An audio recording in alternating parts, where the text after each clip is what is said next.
este tiempo que podemos compartir juntos, por este tiempo de comunión. Gracias, Señor, porque en tu sangre nos haces hermanos y compartimos una misma fe, un mismo amor por Jesucristo. Y ahora, Señor, queremos darte gracias por poder estar frente a tu palabra y que ella pueda cambiar nuestro corazón y no solo traiga paz, sanidad, Señor, sino también el poder tener compasión por nuestros hermanos. Gracias por todo en el nombre de Jesús. Amén. Bueno, desde la semana pasada, le vamos a contar un poquito a los chicos que están hoy compartiendo con nosotros, empezamos una serie que habla sobre el enojo, ¿tá? Y la semana pasada estuvimos hablando un poco sobre sembrar la paz. ¿Tá? ¿Qué podemos hacer nosotros para que no haya más pelea o más enojo entre nosotros, entre las personas que nos rodean? Y hoy vamos a hablar un poco sobre cómo vamos a tratar ese enojo que tenemos en nuestro corazón.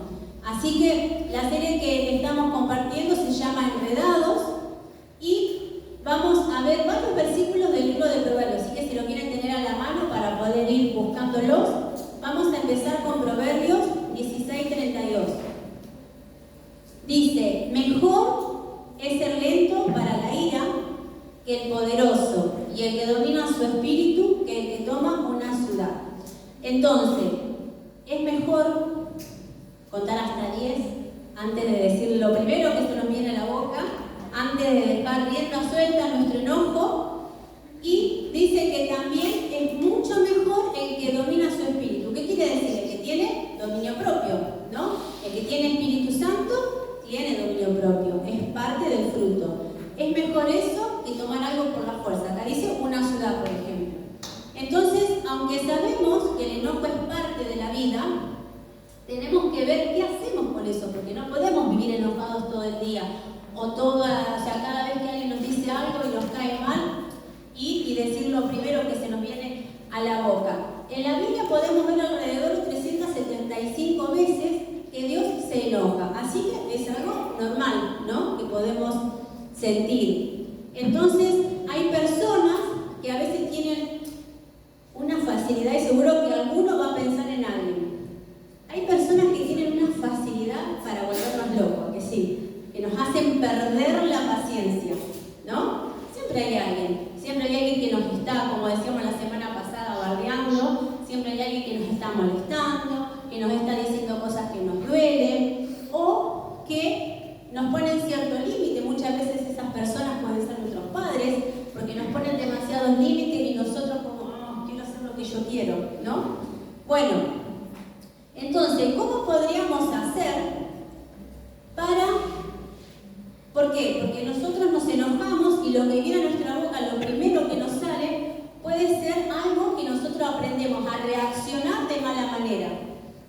Pero nosotros podemos reaprender a tener un tipo de conducta diferente. ¿Cómo podríamos hacerlo? Bueno, como dije recién, por medio de la ayuda del Espíritu Santo. Si nosotros le damos lugar a Él, entonces es más fácil. Si nosotros nos guiamos por lo que nosotros sentimos, por lo que nos duele, por lo que nos da bronca, entonces nosotros vamos a hacer lo que sentimos y lo que pensamos es lo que vamos a decir. Pero solo si le damos el lugar al Espíritu Santo es que vamos a poder reaprender cómo reaccionar con los demás. Hay 4 estilos o formas en las que uno puede expresar el enojo.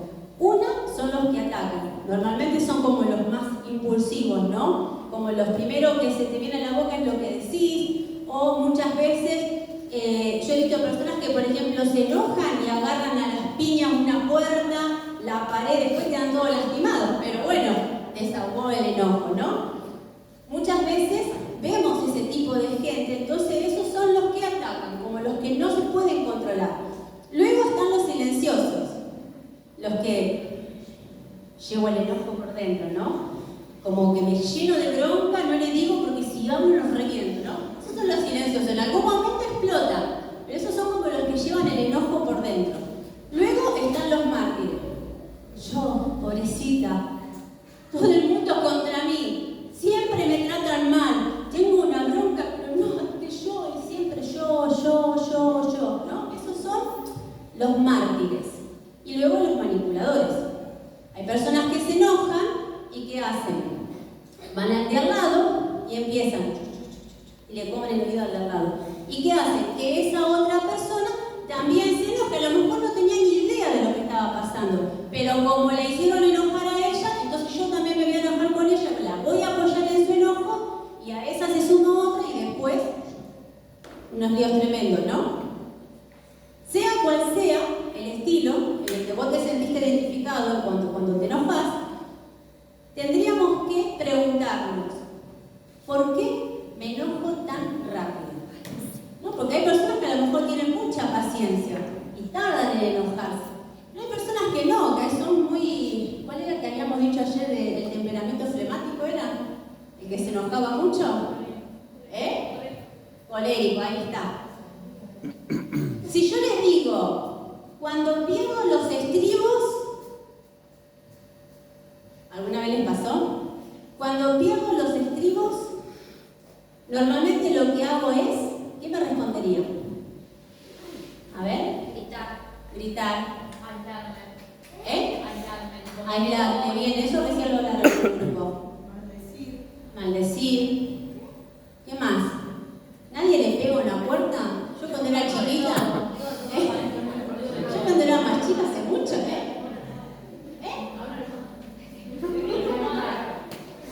pegarle a la almohada, no escucho. Pegarle a la almohada, o sea que normalmente solemos expresar el enojo con golpes o con gritos.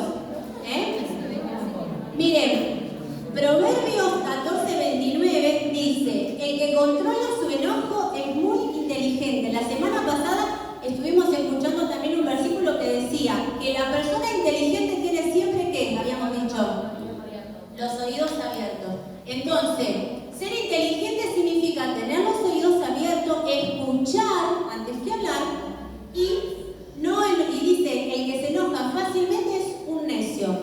Digamos en nuestro idioma un tonto, ¿no? No lo digo yo, lo dice la Biblia. Entonces, a la larga, ¿qué pasa? Que la ira, ¿qué provoca? Más ira. Estoy enojado, eso provoca más enojo y así sucesivamente. ¿Qué hace la ira? Que pierda o empieza a tener apatía, empieza a tener alineación, que significa pérdida o alteración de la razón o los sentidos. O sea, cuando me vuelvo loco y agarro lo primero que se me cruza y de esa forma voy a expresar el enojo. Como cristiano, como hijo de Dios, ¿cómo podrá responder al enojo en formas que sean saludables y redentoras o restauradoras? ¿Qué podríamos hacer como hijos de Dios para responder al enojo de otra persona hacia nosotros? Orar. Señor, hace justicia. ¿Eso? No es cierto. Ahí está.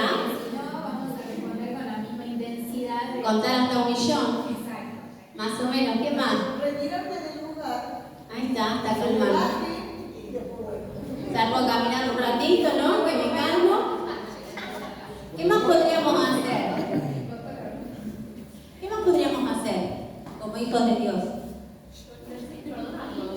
Perdonar, orar, antes de perdonar, orar, llorar, ahí está, desahogarnos. También sé lenguaje de señas, ¿viste? Es importante mirar mucho más allá de las palabras que las personas nos dicen. Tenemos que tratar de mirar el dolor de la otra persona, porque si la otra persona hiere, normalmente es porque también fue herida. Cuando nosotros recibimos un maltrato de alguien y eso nos enfurece, ¿alguna vez paramos a pensar por qué esa persona me trató así? ¿Alguna vez, antes de enojarme, yo me paro a pensar, esa persona habrá tenido un mal día, está mal, vive trayendo dolor del pasado y por eso reacciona así? Es difícil pararse a pensar en algo así en ese momento, ¿no?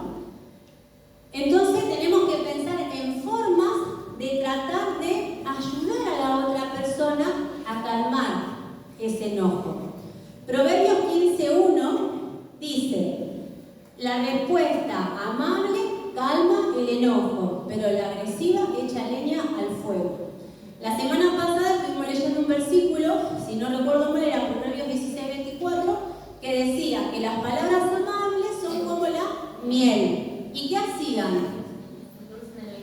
Sí, ¿y qué? Y sana el cuerpo. En la versión que la habíamos leído decía sana el cuerpo. Miren qué importante que son las palabras amables, ¿no? Porque sanan a la otra persona, no la hieren. Ay, choqué con el micrófono. Y acá dice que la respuesta amable calma el enojo. Entonces, si yo respondo con enojo, voy a recibir más enojo. No hay enojo que se pueda resistir al amor. No hay enojo que se pueda resistir a un abrazo. Ah, ¿me perdonás? ¿No? Normalmente eso tiene que apaciguar. Proverbios 19:11 dice: es de sabios, es de inteligente, nuevamente la misma palabra, tener paciencia.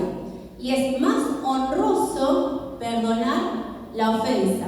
O sea que acá no solamente está hablando de aquietar nuestro espíritu para poder controlar nuestras emociones, sino también de poder perdonar, ¿tá? Porque luego del enojo irremediablemente tiene que venir el perdón. A mí me encanta el Sermón del Monte, porque podés sacar un montón de enseñanzas. Y hay un versículo que está en Mateo 5:9 que dice: bienaventurados los pacificadores, porque ellos serán llamados hijos de Dios. Entonces, ¿es lo mismo ser pacífico que ser pacificador? ¿Qué diferencia hay? El pacificador Ahí está, ¿qué más? ¿Qué diferencia tiene con el pacífico? El pacífico no busca problemas y el pacificador trata de solucionarlos. Ahí está. Entonces sería como una acción. Ser pacificador es una acción. En cambio, ser pacífico es quedarnos quietos. Entonces, si yo soy pacificador, quiere decir que yo a donde vaya voy a tratar de llevar paz. ¿Y saben qué es lo más lindo de todo eso? Bienaventurados significa más que felices. ¿Saben qué es lo lindo de todo eso? Que cuando Jesús me mira, me dice: ella es mi hija.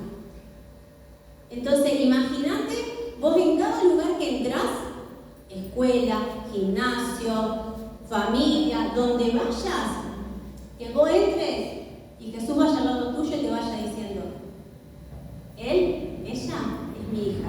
¿Por qué? Porque lleva paz. Entonces, Jesús te está diciendo que vas a ser más que feliz si donde vas llevas su paz. ¿Está? Bueno, ¿saben que la vida tiene una sola garantía? ¿Saben cuál es?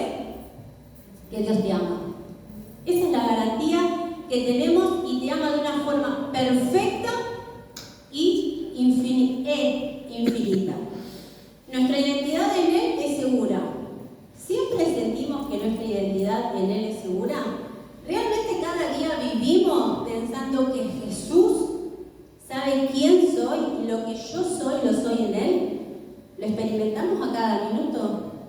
Es difícil. Entonces, nuestra identidad en Él es segura, no cambia. No cambia y no se ve alterada, sea cual sea la situación que estemos viviendo. Muchas veces es difícil aceptarnos a uno mismo. La semana pasada estuvimos hablando un poco de cómo nos cuesta aceptarnos cuando lo que refleja nuestro espejo son complejos. ¿Quién tiene complejos? Todo el mundo. Siempre hay algo que no nos gusta de nosotros mismos, ¿no? Entonces, es muy difícil poder entender que nuestra identidad en Cristo es perfecta delante de Él si nosotros solo vemos complejos. Entonces, ¿dónde está el problema? En lo que nosotros vemos, en lo que nosotros sentimos, en lo que nosotros pensamos. Y ahí es donde tenemos que darle lugar a Dios para que sane. Porque eso, cuando está roto, ¿qué hace? Rompe a la otra persona. Si vos estás roto por dentro, lo primero que te va a salir es dolor. Y el dolor muchas veces se expresa con enojo, con ira. Entonces, lo mejor que podemos hacer en esos casos, ¿qué es? Hablar con Dios. Porque Él nos puede sanar. Él nos puede dar paz para que nosotros podamos transmitir esa paz.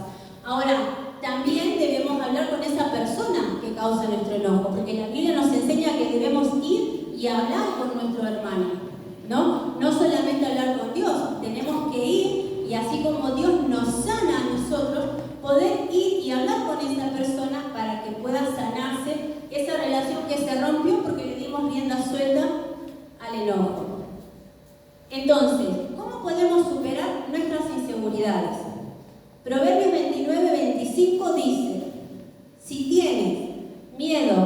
gente, tú mismo te tiendes una trampa, pero si confías en Dios, estarás fuera de peligro. Entonces, ¿cuál es nuestra seguridad?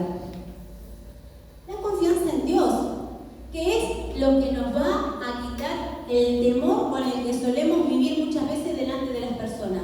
Muchas veces nos importa más lo que las demás personas piensen de nosotros que lo que Dios piensa de nosotros.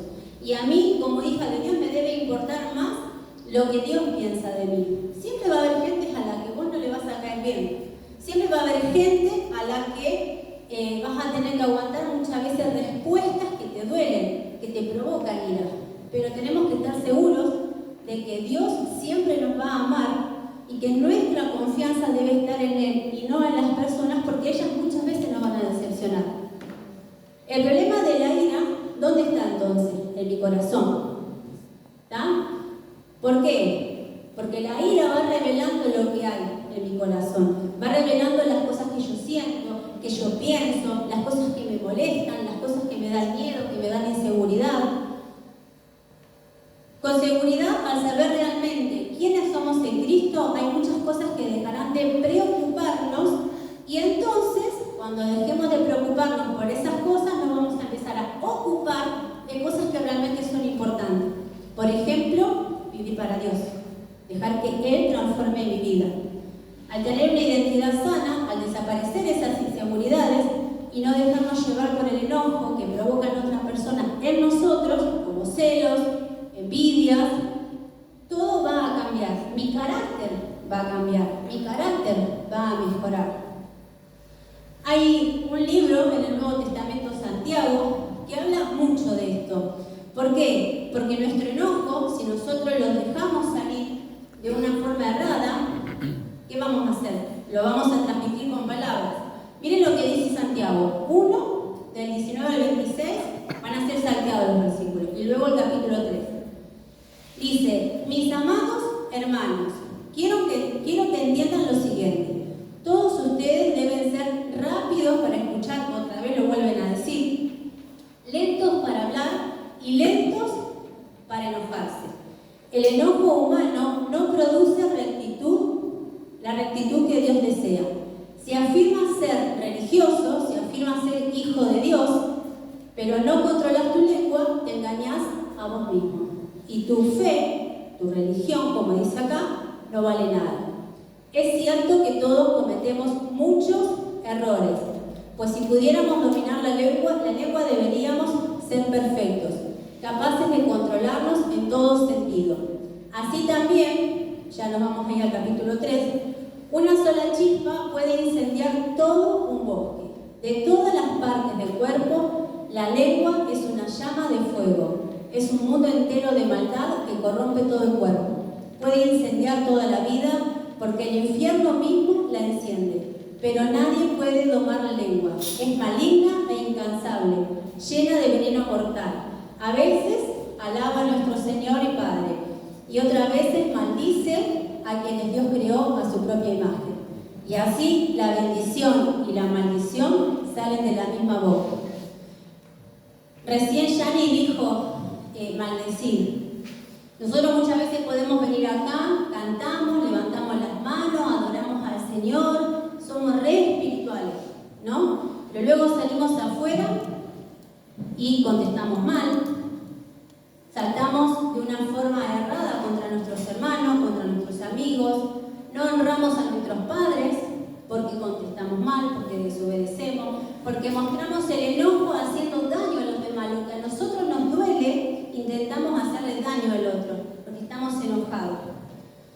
Entonces, fíjense en lo importante que es pensar que cuando nosotros hablamos, no le estamos hablando a otra persona así, y no podemos no tener en cuenta que cuando nos estamos dirigiendo a alguien que fue creado a la imagen de Dios. Es muy importante porque nosotros estamos hablándole a la creación de Dios de una forma incorrecta. Él nos pide que nos amemos, que amemos a Dios y que amemos a nuestro prójimo como a nosotros mismos. Si estamos enojados con nosotros mismos, ¿cómo no vamos a estar enojados con lo que nos rodea? Si no nos amamos a nosotros mismos, ¿cómo vamos a amar lo que nos rodea? Entonces importante que si vamos a abrir nuestra boca para alabar a Dios, antes de responder mal, antes de saltar con enojo, estemos teniendo en cuenta esto, que estamos maldiciendo y estamos hiriendo a alguien que fue creado en la propia imagen de Dios. Yo para cerrar, me puse a pensar en ejemplos de la Biblia donde podemos ver personas que se enojaron y qué causó ese enojo en esas personas. Y el primer ejemplo que me vino a la cabeza, lo voy a decir como en orden cronológico, ponele. Caín y Abel. Caín y Abel eran los hijos de Adán y Eva. Un día quisieron llevar la ofrenda a Dios. Abel llevó lo mejor que tenía para Dios. Y Caín, lo primero que encontró. ¿Qué pasó? Que Dios se agradó de la ofrenda de Abel. Esto provocó enojo y celos en Caín. ¿Y qué hizo Caín? Los celos y la envidia provocó enojo. ¿Qué hizo? Mató a Abel. O sea que los celos y la envidia no solo llevó a enojarse contra su propio hermano, sino que lo mató. El segundo ejemplo que recordé fue José. ¿Se acuerdan que José era el penúltimo de los hijos de Jacob?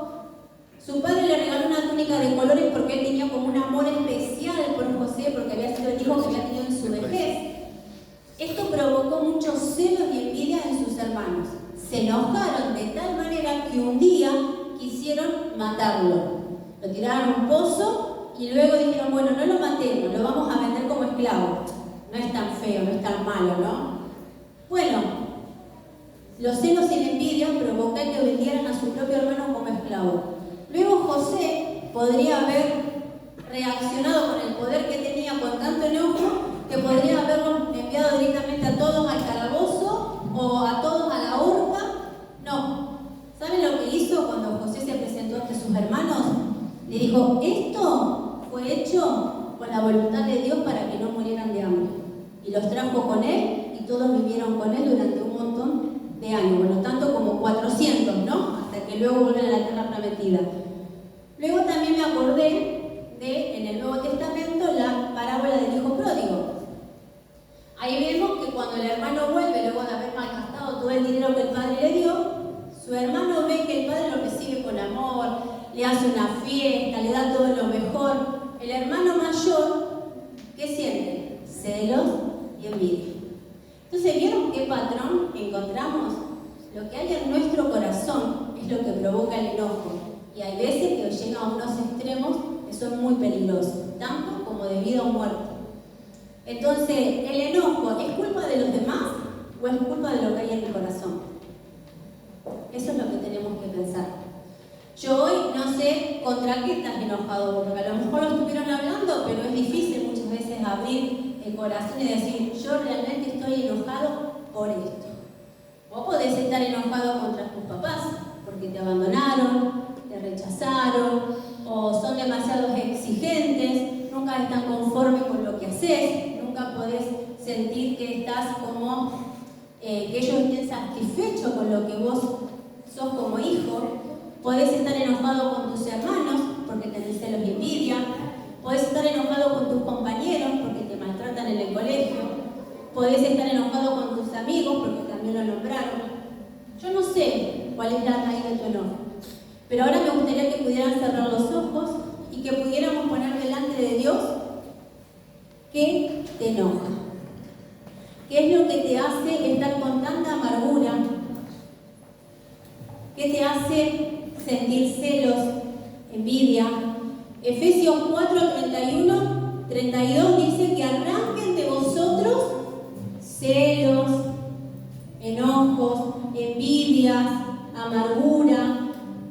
Yo no sé qué es lo que te está causando eso, pero quiero que puedan cerrar sus ojos para que no se distraigan y que puedas olvidarte de que tenés al lado y puedas estar poniendo delante de Dios lo que te está provocando ese enojo.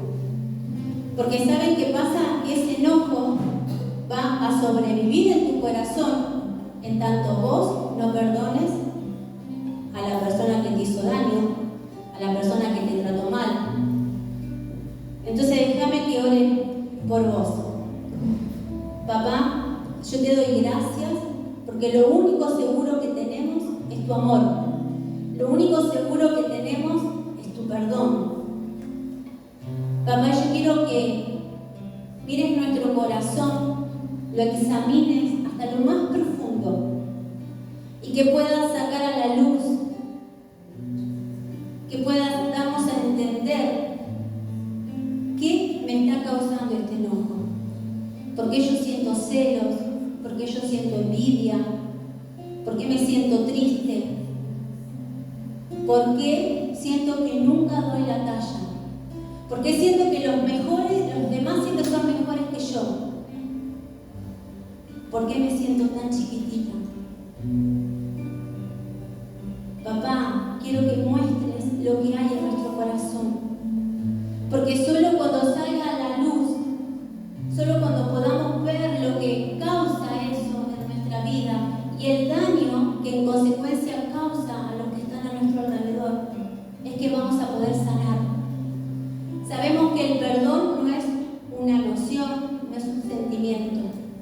Es una decisión que debemos tomar. Perdonar todo daño que me hayan hecho, sea quien sea la persona. Perdonar. Decidir perdonar. Decidir soltar. Porque ese peso lo llevo yo, no lo lleva la otra persona. Para que yo perdonando y sanando ese enojo, esa amargura, yo pueda empezar a amarme a mí, amarte a vos por sobre todas las cosas, y que de esa manera, Señor, yo pueda amar a las personas que me rodean. Padre, yo te pido que sanes nuestra mente, nuestro corazón, nuestras emociones. Papá, y que podamos realmente rendir nuestras vidas a vos. Muchas veces no comprendemos que tu perdón ya está, solo debemos arrepentirnos. Entonces yo te pido que podamos dejar de condenarnos, de culparnos, cuando toda nuestra culpa ya fue puesta en la cruz. Que podamos recibir y aceptar tu perdón, porque eso trae sanidad. Señor, yo te pido en el nombre de Jesús que vos nos ayudes a aceptar tu perdón. Que nos ayudes, Señor, a perdonar a los demás, así como vos nos perdonás a nosotros. Y hacernos libres. Tu palabra nos trae libertad, Señor. Y queremos vivir en esa libertad que vos nos das. Ya está ahí, solo tenemos que decidir hacerla realidad en nuestra vida. Padre, yo te pido que bendigas el corazón de cada uno de los que estamos acá y que tu Espíritu Santo sane toda herida y que podamos realmente vivir con ese gozo y esa abundancia que vos nos prometés. Que podamos extender la mano, Señor, y tomar todas esas bendiciones que vos tenés para nosotros y que podamos vivir la realidad que vos nos regalás. Gracias por este tiempo. En el nombre de Jesús. Amén.